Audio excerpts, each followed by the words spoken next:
जो शौनक आदि ऋषि कहते हैं कि ये जो मनुष्य जीवन है ये बहुत ही बहुमूल्य जीवन है।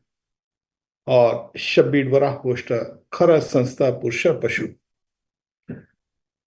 वो पुरुष जो मनुष्य जीवन पाकर भी नायत कर्ण पथो पे, तो अपने कानों के रास्ते से, जिसके कानों के रास्ते से गदाग्रज भगवान कृष्ण की लीलाओं का आ, अंदर नहीं गई, तो वो व्यक्ति केवल जो गांव का एक कुत्ते की तरह, या बिड़बरा, बिड़ाबर कहते हैं जंगली सुअर को, या वो या ऊंट या गधा, उससे उनकी तुलना की गई है।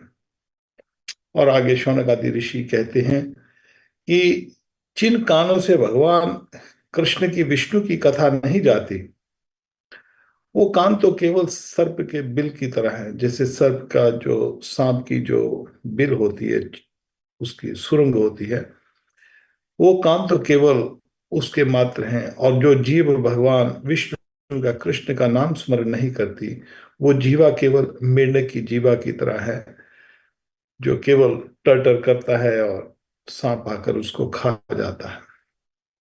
और इसी तरह जो मनुष्य है, बगैर विष्णु के नाम लिए, बगैर कृष्ण के नाम लिए, उसका जो मृत्यु है, काल है, उसको बाद में खा जाता है। और जो हाथ भगवान कृष्ण की आराधना नहीं करते, वो हाथ केवल ऐसे हैं जैसे मृत व्यक्ति को आप सोने के चमकीले कंगन पहना दीजिए, उसका कोई लाभ नहीं होगा। और आगे शौनकादि ऋषि यहाँ पर ये तुलना कर रहे हैं कि भगवान कृष्ण की भक्ति, विष्णु की भक्ति कितनी बहुमूल्य है इस मनुष्य जीवन के लिए। कि जो पांव, वो कहते हैं कि हे सूत जी, जो पांव मनुष्य जीवन पाकर, जो पांव तीर्थ यात्रा के पर नहीं जाते, वो तो केवल पेड़ों की तरह, पेड़ों के पांव की तरह है। क्योंकि पेड़ों के पांव चलते नहीं, एक ही जगह पर रहते हैं, तो वो पांव का कोई लाभ नहीं है।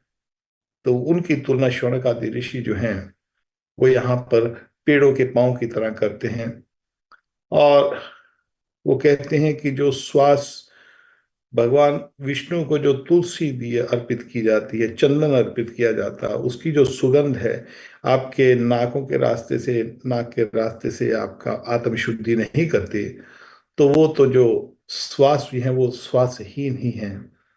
तो यहाँ पर वो कह रहे हैं, सबसे महत्वपूर्ण बात है, शौनक आदि ऋषि जो कह रहे हैं कि हे सूत जी, जो मनुष्य जीवन है, वो केवल और केवल भगवान विष्णु के लिए आया है।